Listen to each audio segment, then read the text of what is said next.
अच्छा, यहाँ पे आ जाता है आपके पास फाइनेंसिंग कंपोनेंट। फाइनेंसिंग कंपोनेंट जैसे कि मैंने कहा है कि अगर आप आज पे करो तो 1000 है, अगर आप 2 साल, अच्छा यहाँ जो मैं पीछे आपको एग्जांपल दी ना, बाय द वे मैंने आपको कहा था जनवरी और फरवरी और मार्च, तो ये 3 महीने के अंदर पेमेंट में सेट कर रहा था। इसमें टाइम वैल्यू ऑफ मनी को इतनी नहीं इन्वॉल्व हो रही थी। टाइम वैल्यू ऑफ मनी का कॉन्सेप्ट या फाइनेंस इनकम फाइनेंस कॉस्ट का कंपोनेंट उन ट्रांजेक्शन्स पे लगाना है जिनका टाइम पीरियड 1 साल से ज्यादा हो। और मैंने वहां पे आपको ये नहीं कहा कि वो जो 2000 था वो इसमें, वो जो मैंने कैलकुलेट किया 1,02,600, मैंने कहा सारे का सारा रेवेन्यू में डाल देना है। मैंने ये नहीं कहा कि ये कहीं फाइनेंस इनकम में जाना है। क्यों? क्योंकि यहाँ पे टाइम वैल्यू ऑफ मनी का कॉन्सेप्ट नहीं आ रहा था। ये जनवरी फरवरी मार्च में इंक्लूड हो रहे थे, 3 महीने की पेमेंट सी थी। तो इसमें कोई time value of money discounting वगैरह करने की जरूरत नहीं थी। लेकिन कभी ये हो जाएगा कि टाइम पीरियड लंबा हो गया, 1 साल की पेमेंट, 2 साल की पेमेंट, 3 साल की पेमेंट, तो फिर जो आपने करना है वो फाइनेंसिंग कंपोनेंट लेकर आना है। फाइनेंसिंग कंपोनेंट से मुराद है कि फाइनेंस इनकम रिकॉर्ड करनी है। तो अब करना क्या है, आपने देखना है कि जी मैंने कस्टमर से कब पेमेंट लेनी है। मैंने कस्टमर से यहां पे जाके आई डोंट नो $100,000 लेना है। और ये कहाँ पे है, ये जी ईयर नंबर 3 है, यहाँ पे ईयर नंबर 2 है, यहाँ पे ईयर नंबर 1 है और यहाँ पे 0 है। तो फिर मुझे इसकी प्रेजेंट वैल्यू कैलकुलेट करनी है। आपको पता ही है कैसे कैलकुलेट करनी है प्रेजेंट वैल्यू। एक एडिशनल लेक्चर आपको देने का वादा किया था, भी लगाया नहीं, आज लगा दूंगा। वैसे कुछ ना कुछ समझा ही दिया था। तो जो भी मेरे पास डिस्काउंट रेट होगा, उस डिस्काउंट रेट की मदद से इसकी प्रेजेंट वैल्यू लगानी है। मिसाल के तौर पे 10%। यार ये कॉन्सेप्ट वही है कि dollar today is not equal to dollar tomorrow. तो मुझे 3 साल का अगर इसको डिस्काउंट करना है तो मैं आपको सिंपली बता दूं, 100,000 को उठाऊंगा, डिवाइड करूंगा 1 plus the discount rate which is 10%, 1.1, और इसको डिवाइड कर दूंगा 3 से, पावर दूंगा 3 की। प्लीज वो वीडियो जरूर देखें डिस्काउंटिंग का, उसमें बहुत डिटेल में ये सारा टॉपिक कॉन्सेप्ट समझाया है। और वो इसीलिए एडिशनल दे रहा हूं कि आप क्योंकि हमने इसको प्रेजेंट वैल्यू कॉन्सेप्ट को कई जगहों पे यूज करना पड़ेगा हमें। तो हमने यहाँ पे रिकॉर्ड कर लेना है कितना हुआ जी। अब कस्टमर ने कहा कि 100,000 3 साल के बाद दूंगा, तो इसकी आज की वैल्यू बनती है 82,000। तो मेरा जो रेवेन्यू बुक होगा ना वो 82,000 का होगा। और उसके बाद जो 18,000 है ये मेरी फाइनेंस इनकम है। और ये फाइनेंस इनकम 3 सालों में जाके रिकॉर्ड करवाऊंगा, हर साल में सेपरेट सेपरेट फाइनेंस इनकम। मिसाल के तौर पे अगर आप सोच रहे होगे कि इसकी अब डबल एंट्री कैसे बनेगी, देखिए जब इस साल में जाऊंगा ना, पहले साल में मेरे ओपनिंग वैल्यू तो होगी 82,000। पहला साल पूरा गुजर गया। अब कस्टमर ने तो पहले साल के आखिर में कुछ देना नहीं है, वो तो कहता है 3 साल के बाद ही 100,000 दूंगा। तो मैंने आज जो अपना रेवेन्यू रिकॉर्ड करना है, आज मैंने अपनी बुक्स में डबल एंट्री लगानी है, debit receivable 82,000। By the way मैं, मुझे 82 ना करूं, मैं इसको इकट्ठा ही कर लेता हूँ, कैलकुलेट एग्जैक्ट कर लेता हूँ ताकि फिर हम गड़बड़ ना करें। 100,000 डिवाइड कर रहा हूं 1.1 पावर 3 से, ठीक है।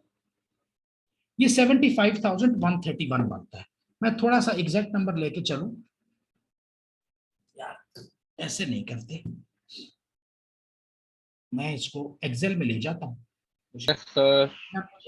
मेरी मेरी गलती है, मुझे एक्सेल फाइल पहले ही खोल लेनी चाहिए थी ताकि ये सारा कुछ यहाँ पे रिकॉर्ड हो रहा होता। एनीवेज अभी भी कोई लेट नहीं है, शुरू कर लेते हैं।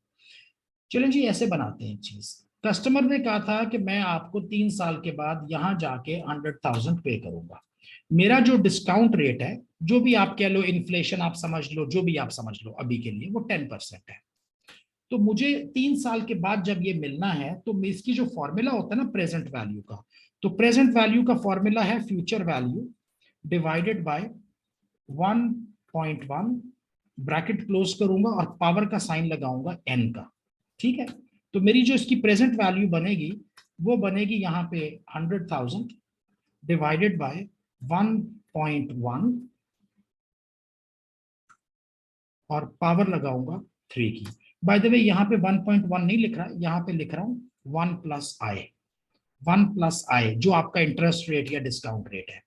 और फिर इसको जब मैं यहाँ पे लिखूंगा तो ये बन गया 75,000। तो मुझे जो अपना रेवेन्यू बुक करना है ना, जो मैं यहाँ पे डबल एंट्री लगा रहा हूं, तो मैं लगा रहा हूं डेबिट रिसीवेबल और लिखूंगा क्रेडिट रेवेन्यू। कितना लिखूंगा? ये वाली अमाउंट 75,131, ठीक है, और इसी को क्रेडिट में लिख दूंगा। अब हो ये रहा है कि कस्टमर को तो नहीं पता कि मैंने अपनी बुक्स में 75 लिखा हुआ है, उसको तो नहीं पता। मैंने यहाँ पे ये लिखा हुआ है कि ये मेरा रिसीवेबल है आज की डेट में, प्रेजेंट वैल्यू का। जब ये हुई थी ट्रांजैक्शन, कब ये हुई थी जी? 1 जनवरी को।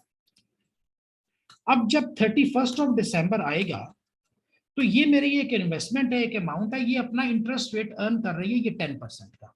ये 10% इसके ऊपर अब देखो करना ये होता है, इसको हम अनवाइंडिंग कहते हैं। मैंने पहले क्या किया कि इस 100,000 की प्रेजेंट वैल्यू कैलकुलेट की, जो कि बनी 75,131, और फिर मैंने इसको इन्फ्लेट करना है 3 साल के ऊपर, ताकि ये 100,000 के बराबर हो जाए। क्योंकि मेरी जो बुक्स में लिखा हुआ होगा ना कस्टमर से रिसीबल, वो तो सिर्फ 75 है ना। तो 3 साल के बाद अगर मैं अपना रिसीबल देखता हूँ 75 है, तो मैं कस्टमर से 100 के तो नहीं दे सकता। मैं कस्टमर से वही डिमांड करूंगा ना जो मेरी बुक्स में लिखा हुआ है। अगर मेरी बैलेंस शीट में 75 लिखा हुआ है और कस्टमर मुझे 100 दे दे, तो लगेगा कस्टमर ने एक्स्ट्रा दे दिए, कस्टमर का बैलेंस क्रेडिट में चला जाएगा, यानी मैंने उसको अब कुछ ना कुछ देना है।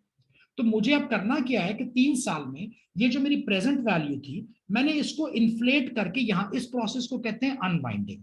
क्या कहते हैं जी? अनवाइंडिंग। मैंने अब इसकी अनवाइंडिंग करनी है कि अब मैंने इसको इन्फ्लेट करना है, और यहाँ पे ये जो 10% है, ये मैंने अर्न करना है, ये मैंने अर्न करना है, ताकि मेरा 100K के बराबर आए। कैसे होगा? देखो मैं तुम्हें अभी दिखा देता हूँ। ये था जी मेरा ओपनिंग बैलेंस,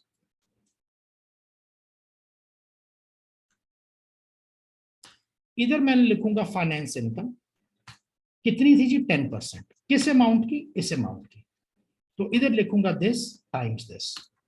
तो मेरा जो टोटल कस्टमर से रिसीवेबल हो जाएगा ना अब 1 साल के आखिर में, वो ये हो जाएगा 82। तो मुझे यहां पे डबल एंट्री लगानी है, कहूंगा डेबिट रिसीवेबल और क्रेडिट कह दूंगा फाइनेंस इनकम। और ये कितना होगा जी? ये तो पहले साल की इनकम स्टेटमेंट में ये चला जाएगा, और क्योंकि ये कस्टमर पे नहीं कर रहा, तो रिसीवेबल डेबिट हो जाएगा। तो रिसीवेबल पहले इससे डेबिट हुआ 75,000 से, फिर 7513 से। ये बाय द वे 75,000 है, गौर कर लीजिएगा। इन दोनों को मैं ऐसे कर लेता हूं। ये 75,131 है, ये इसका 10% है, ये मेरी ईयर 1 है। फिर जब मैं ईयर 2 में आऊंगा, तो मुझे दोबारा फाइनेंस इनकम रखनी है। अब की बार फाइनेंस इनकम इसका मल्टीप्लाइड बाय 10%, और फिर मैं इसको टोटल कर दूंगा। ये कितना बन जाएगा? 909। तो ये मेरी, अब जब ये ईयर 1 की डबल एंट्री लगा दी, फिर मुझे 31 दिसंबर अगले साल की डबल एंट्री लगानी है, ये मुझे ईयर 2 में लगानी है। और अब की बार मेरे पास जो दूसरे साल की फाइनेंस इनकम है वो ये है 8264। तो ये दूसरे साल की फाइनेंस इनकम भी मैंने बुक कर दी और डेबिट कर दिया रिसीवेबल को। अब मेरा रिसीवेबल बढ़ता चला जा रहा है। रिसीवेबल पहले ये था, पहले साल ये at the time of sale हुआ, ये पहले साल के आखिर में हुआ, ये दूसरे साल के आखिर में हुआ, ये एड अप होते चले जाएंगे ना। और फिर यहाँ पे ईयर 3 आ जाएगा। ईयर 3 जब आएगा, तो मैंने यही फाइनेंस इनकम दोबारा बुक करनी है, और अब की बार इस अमाउंट को लूंगा 10%। और जब मैं इसको टोटल करूंगा, तो ये इंशाल्लाह 100,000 ही बन जाएगा। पहले मैंने उसको क्या किया था, मैंने 10% के साथ 100K को वापस लेकर आया हूं, 10% से डिवाइड किया था, और अब मैं 10% से मल्टीप्लाई करता हुआ लेके जा रहा हूं। तो जहां से चला था वहीं पे वापस आऊंगा, और ये 3 सालों में ये अब मेरी ईयर 3 की ट्रांजेक्शन चली जाएगी। ईयर 3, और यहाँ पे कितना हो जाएगा? यहाँ पे मेरा 9091 तीसरे साल की इनकम स्टेटमेंट में, ये फाइनेंस इनकम इनकम स्टेटमेंट में जा रही है, ठीक है। और ये जो है स्टेटमेंट ऑफ फाइनेंशियल पोजीशन में जा रहा है, बैलेंस शीट में ऐसे।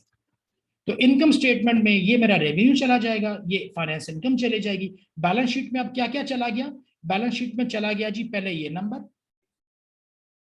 फिर चला गया ये नंबर, फिर चला गया ये नंबर, और फिर चला गया ये नंबर। जब इसको मैंने टोटल किया तो कस्टमर के लेजर में मुझे 100,000 नजर आ रहा है, और तीसरे साल के आखिर में कस्टमर को फोन करूंगा कि भाई साहब वो आपने 100,000 पे करना था, और आज मेरी बैलेंस शीट में 100,000 नजर आ रहा है। अगर मैं ये वाली डबल एंट्री ना लगाता, अगर मैं ये वाले काम ना करता, ये वाले, तो कस्टमर का तो बैलेंस 75,000 ही नजर आता रहेगा ना। तो फिर हम उससे 100 के कैसे मांगेंगे जब बैलेंस ही है 75 है। तो रेवेन्यू में ये चला जाएगा 75, रेवेन्यू में प्रेजेंट 5। देखो रेवेन्यू एक ही दफा बुक किया है, रेवेन्यू एक ही दफा बुक किया है, उसके बाद रेवेन्यू नहीं लिखा। वो जो सेल्स रेवेन्यू जाएगा वो प्रेजेंट वैल्यू जाएगी। ये सिग्निफिकेंट फाइनेंसिंग कंपोनेंट है। यहां तक कुछ ये समझ आ गई? कैलकुलेशन डबल एंट्री भी दिखा दी, कैलकुलेशन भी दिखा दी, बाद में कंफ्यूज ना होना।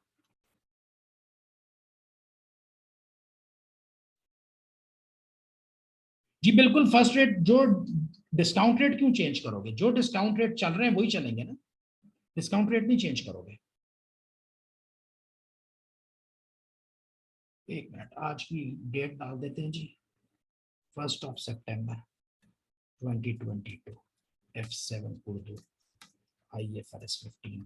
ये जो वर्किंग फाइल होती है ना एक्सेल की, ये भी मैं लेक्चर के साथ ही अपलोड कर देता हूँ। तो जब आप अपना लेक्चर वीडियो देखोगे वहां पे आपको ये फाइल भी नजर आएगी।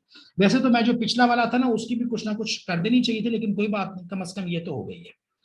फाइनेंसिंग कंपोनेंट में कोई क्वेश्चन हो तो मेरे से पूछ लो।